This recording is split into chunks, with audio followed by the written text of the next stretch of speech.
யாராவது ஃபாலோ பண்றாங்களா, daily message பண்ணி டார்ச்சர் பண்றாங்களா, அப்போ இந்த மெசேஜை ஷேர் பண்ணுங்க. இமீடியட்டா அந்த பர்சன் மேலேயே ஆக்ஷன் எடுக்க முடியும். ஃபாலோ பண்றதுக்கெல்லாம் எப்படி கேஸ் ஃபைல் பண்ண முடியும்னு யோசிக்கிறீங்களா? இத உண்மையிலேயே ஒரு பொண்ணு தைரியமா நடத்தி காட்டியிருக்காங்க. இதை எப்படி அந்த பொண்ணு பண்ணாங்கங்கிறத பாக்குறதுக்கு முன்னாடி நம்மளோட சேனலை சப்ஸ்கிரைப் பண்ணிக்கோங்க, பெல் ஐக்கானை கிளிக் பண்ணிக்கோங்க.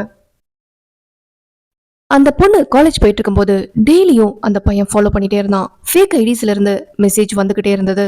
அந்த பொண்ணால பேரண்ட்ஸ் கிட்டயும் சொல்ல முடியாம காலேஜ்ல இருக்கும் ஒரு ஸ்டாஃபோட கைடன்ஸ் படி அந்த பையன் மேலேயே கேஸ் ஃபைல் பண்ணிட்டாங்க.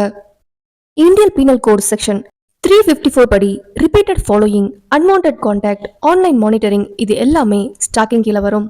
கோர்ட்டே ரிஸ்ட்ரைனிங் ஆர்டர் கொடுத்து 1 வருஷம் ப்ரொடெக்ஷன் கொடுக்குது. ப்ரொடெக்ஷன்னா எப்படி கொடுப்பாங்கன்னு தானே யோசிக்கிறீங்க?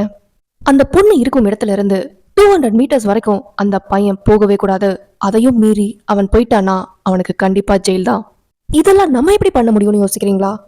உண்மையிலேயே இப்படி ஒரு பிரச்சனை உங்களுக்கு நடந்துட்டு இருக்குன்னா இமீடியட்டா அந்த ஸ்கிரீன்ஷாட்ஸ், எவிடன்சஸ் எல்லாமே கலெக்ட் பண்ணுங்க. cybercrime.government.in வெப்சைட் குள்ள போய் நீங்க கம்ப்ளைண்ட் ரைஸ் பண்ணலாம்.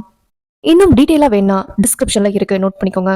கேர்ள்ஸோட ப்ரொடெக்ஷனுக்காக லா இருக்கு, ஆனா அதை யூஸ் பண்ண நேரமும் தைரியமும் தான் நம்ம கிட்ட இல்ல. இனிமேலாவது எதுக்கும் பயப்படாம தைரியமா எல்லா பிரச்சனைகளையும் உங்க வீட்ல சொல்ல தயங்காதீங்க. இதே மாதிரியே மற்றொரு நல்ல தகவலுடன் அடுத்த வீடியோல சந்திக்கலாம். இறைவனுக்கும் பிரபஞ்சத்திற்கும் நன்றி.